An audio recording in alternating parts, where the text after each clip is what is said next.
Olá, irmãos, muito bem-vindos a mais um momento de meditação do Santo Evangelho com o Padre Luciano de Almeida. Hoje, domingo, dia 12 de setembro, 24º domingo do tempo comum. E eu te convido a tomar em mãos a palavra de Deus, abrindo-a no Evangelho de Marcos, capítulo 8, versículos de 27 a 35. Naquele tempo, Jesus partiu com seus discípulos para os povoados de Cesareia de Filipe. No caminho perguntou aos discípulos: quem dizem os homens que eu sou? Eles responderam: alguns dizem que tu és João Batista, outros que és Elias, outros ainda que é um dos profetas. Então ele perguntou: e vós, quem dizeis que eu sou? Pedro respondeu: tu és o Messias.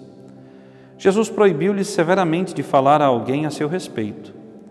Em seguida, começou a ensiná-los, dizendo que o Filho do Homem devia sofrer muito, ser rejeitado pelos anciãos, pelos sumos sacerdotes e doutores da lei.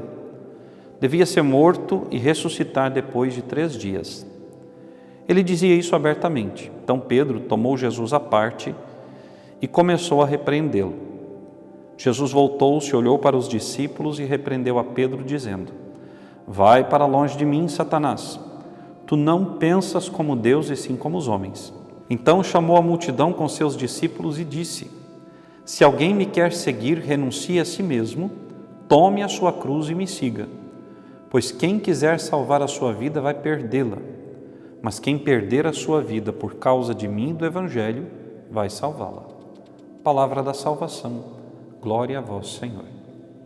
Veja, meus irmãos, Jesus se dirige à região de Cesareia de Filipe.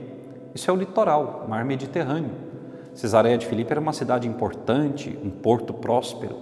E Jesus vai evangelizar ali naquela região. Certamente, muita gente que estava ali vinha de outras partes do mundo, comerciantes, marinheiros, que também ouviram a pregação de Jesus. E por isso Jesus quis saber o que falavam dele. Quem era ele para o povo? E Pedro, como aquele que compreendeu desde o início quem era Jesus, Pedro vai dizer: tu és o Messias. Se Jesus viesse hoje, se parasse diante de nós e nos perguntasse: Padre Luciano, quem sou eu para ti? Qual seria a minha resposta?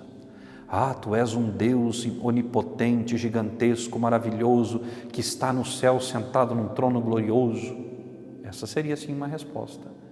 Mas para mim, Jesus é aquele sem o qual eu hoje não posso viver. Jesus é aquele a quem eu dediquei a minha vida. Jesus é aquele a quem eu sigo com muito carinho, com muito amor, com muita devoção, apesar dos sofrimentos, apesar das dificuldades. E isso aparece logo depois, quando Jesus diz que vai sofrer, que vai ser rejeitado, e Pedro o toma à parte, que Deus não lhe permita isso. E Jesus é categórico ao dizer a Pedro: afasta-te de mim, Satanás. Tu és para mim uma pedra de tropeço. Não pensas as coisas de Deus, mas sim as coisas dos homens. Meus irmãos e minhas irmãs, quantas vezes nós rejeitamos na nossa vida a cruz e queremos levar os outros também a rejeitá-la. Quantas vezes nós queremos um segmento adocicado de Jesus. Quantas vezes nós queremos um Jesus paz e amor, um Jesus bem tranquilo, que não exige, um Jesus que não cobra. Esse Jesus não existe. O Jesus do Evangelho, o Jesus histórico, o Jesus que pisou a nossa terra, exigia dos seus: quem quiser me seguir, tome a sua cruz e siga-me. Porque aquele que ficar preso à sua vida vai perdê-la. Mas aquele que abrir mão da sua vida por causa de mim, terá a vida eterna. Nós não podemos temer a cruz, não podemos temer a dificuldade, não podemos temer, meus irmãos e minhas irmãs, as perseguições. Isaías, na primeira leitura, nos fala disso, né? Eu ofereci o rosto para que me arrancassem a barba. Eu me coloquei diante dos meus inimigos. Quem será contra mim? Deus é a meu favor, Deus combate por mim. O Salmo responsorial nos chama a atenção para isso. Andarei na presença de Deus junto a Ele, na terra dos vivos. Eu não estou sozinho no meio da multidão, eu não estou sozinho nesse mundo cheio de perigos. Não passo pelo vale tenebroso e vale de lágrimas sem a proteção do Senhor, Ele caminha comigo. E eu preciso enxergar a presença de Deus na minha vida. Não é Deus quem me abandona, sou eu que abandono o Senhor. Não é Deus que me deixa sozinho quando eu estou levando a cruz, pelo contrário, Ele quer me ajudar, mas eu não chamo. Deus não é um Deus intrometido. Ele só entra na nossa vida se nós o chamamos, se nós permitimos que Ele passe por nós, que Ele vá ao encontro da nossa história. Ora, a cruz, a perseguição, a espada fazem parte da vida do cristão, mas depois de tudo isso vem a glória do céu. Nós não podemos, meus irmãos e minhas irmãs, achar que a nossa vida nessa terra vai ser um mar de rosas. Não, não é. O cristão não foi chamado para isso. Até porque a vida verdadeira do cristão não está nesse mundo, mas está no céu.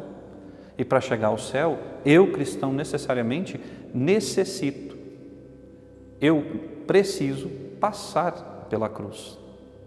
Necessariamente preciso passar pela cruz. Não há céu sem antes ter abraçado a cruz.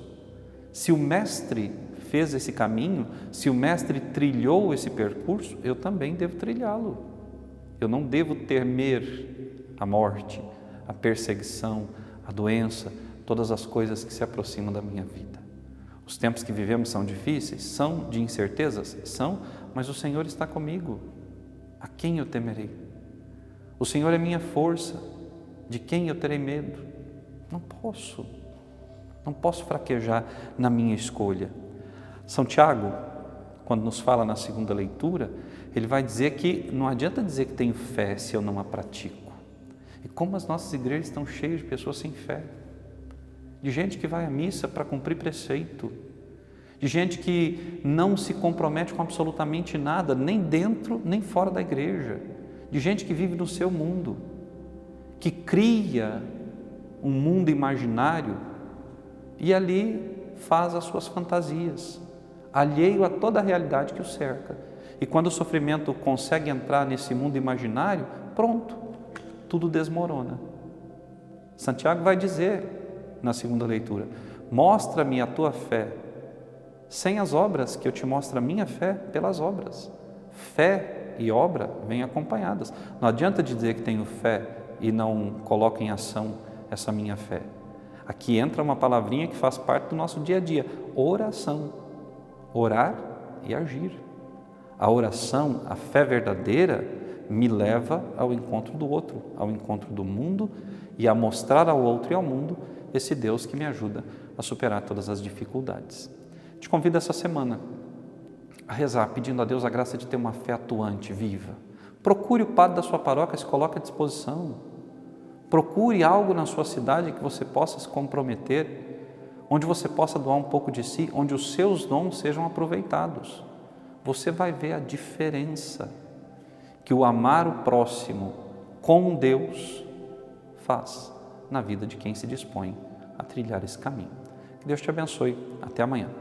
Olá, eu gostaria de, nesse momento, agradecer a você que nesse primeiro mês de canal confiou e apostou no nosso trabalho e nos ajudou de forma material a sustentar esse trabalho. Quero imensamente prestar aqui a minha reverência a você, que fez a sua doação, que compartilhou os nossos vídeos. E eu continuo a pedir e a contar com a sua ajuda. Se você não pode ajudar materialmente com R$1 por mês, eu te convido a nos ajudar divulgando o vídeo, compartilhando esse vídeo nas redes sociais. Eu te convido a seguir nos apoiando através do nosso número de Pix e também do número da conta corrente que está ali na descrição do nosso vídeo. Que aquilo que você doou, Deus possa multiplicar na sua vida 100 vezes mais. Que Deus te abençoe e conto contigo para que essa obra de evangelização cresça cada vez mais. Um abraço.